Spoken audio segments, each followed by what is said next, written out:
एमका को मिला private sector का सहारा। नमस्कार दोस्तों, मैं हूं शिव और स्वागत करता हूं आपका अपने चैनल हंगर फॉर डिफेंस में। दोस्तों, जैसा कि आपको पता ही होगा, अंग्रेजी में कहा जाता है कि man behind the weapon that matters, मतलब हथियार के पीछे जो सैनिक है, जो उसे चला रहा है, वो महत्वपूर्ण है, जो कि किसी हद तक ठीक भी है। लेकिन इसका मतलब ये नहीं होना चाहिए कि हम अपनी सेना को आधुनिक हथियार ही समय पर ना दें और उनसे उम्मीद रखें कि वो अपनी ट्रेनिंग और हिम्मत के दम पर हर बार युद्ध में दुश्मन के दांत खट्टे कर देंगे। अब आप रशिया और यूक्रेन के युद्ध को ही देख लीजिए। किसी भी नाटो कंट्री ने यूक्रेन को अपने सैनिक नहीं दिए हैं लड़ने को, सिर्फ सबने अपने हथियार ही दिए हैं अब तक। और आपने नोटिस किया होगा कि जब भी नाटो यूक्रेन को हथियार देता है, वो युद्ध में वापसी कर लेते हैं, और जब भी उनके हथियार कम या ख़त्म होने लगते हैं, वो युद्ध में पिछड़ने लगते हैं। तो यूक्रेन के सैनिकों में हिम्मत और जज्बा तो है, लेकिन फिर भी उन्हें रशिया से बराबरी के मुकाबले के लिए अच्छे और आधुनिक हथियार चाहिए। अब आप सोच रहे होंगे कि मैं ये सब आज आपको क्यों बता रहा हूँ। तो मैं इसीलिए बता रहा हूँ क्योंकि मेरी आज की खबर जुड़ी हुई है इसी से। तो खबर ये निकल के आई है कि अब एमका के निर्माण में प्राइवेट सेक्टर को भी शामिल किया जाएगा, जिससे इसका निर्माण में तेज़ी लाई जा सके। तो जिन्हें नहीं पता उन्हें बता दूं कि एमका भारत का एडवांस मीडियम कॉम्बैट एयरक्राफ्ट है, जो कि एक 5th जनरेशन फाइटर जेट है, जैसा कि अमेरिका का F-35 और चीन का J-20 या J-31 भी है। आज से लगभग 15 साल पहले भारत ने रशिया के साथ मिलकर FGF-A 5th generation fighter jet की टेक्नोलॉजी डेवलप करने का कोलैबोरेशन किया था, जो कि किन्हीं कारणों से पूरा नहीं हो पाया। एमका की शुरुआत भी 2010 में हुई थी और प्लान किया गया था कि एमका की फर्स्ट फ्लाइट 2024-25 में होगी और 2028 या 29 तक इसका सीरियल प्रोडक्शन भी शुरू हो जाएगा। लेकिन दुर्भाग्य की बात है कि तेजस की तरह एमका का निर्माण का काम भी बहुत धीरे चल रहा है और तय किए गए समय पर पूरा नहीं हो पाया है। अब खबर यह है कि प्राइवेट सेक्टर को शामिल करने के बाद भी एमका का प्रोटोटाइप 2028-29 तक तैयार होगा और इसका प्रोडक्शन शुरू होगा 2032-33 तक, और तब कहीं जाके 2034 तक ये भारतीय वायु सेना में शामिल होना शुरू हो पाएगा।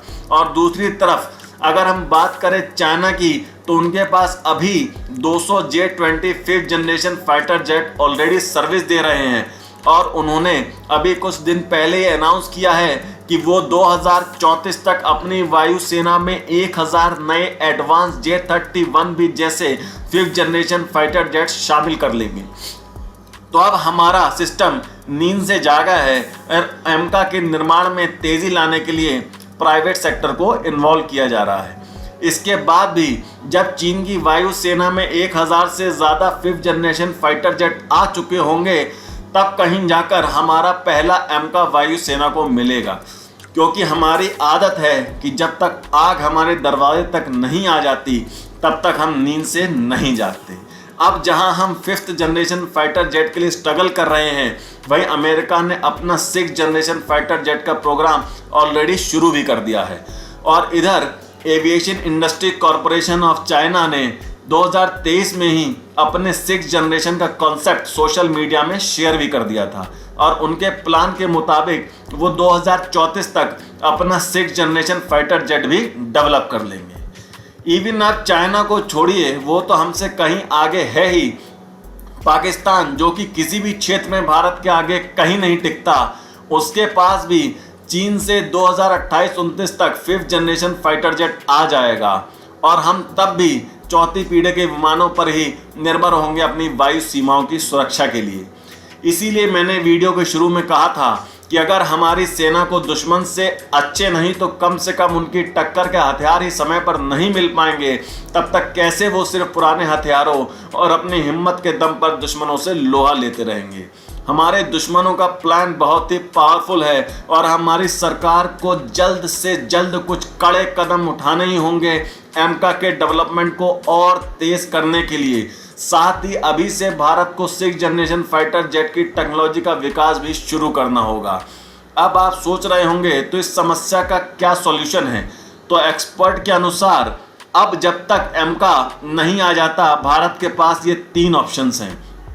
पहला, अमेरिका का F-35 लाइटनिंग II या रशिया का Su-57 फेलोन के 202 से 3 स्क्वाड्रन खरीदना, और या फिर यूरोप के 2 नेक्स्ट जनरेशन एयरक्राफ्ट प्रोग्राम जो कि GCAP और FCAS के नाम से जाने जाते हैं, इनमें एज अ को डेवलपर शामिल हो जाना। अब देखने वाली बात यह होगी कि भारत आगे क्या करता है।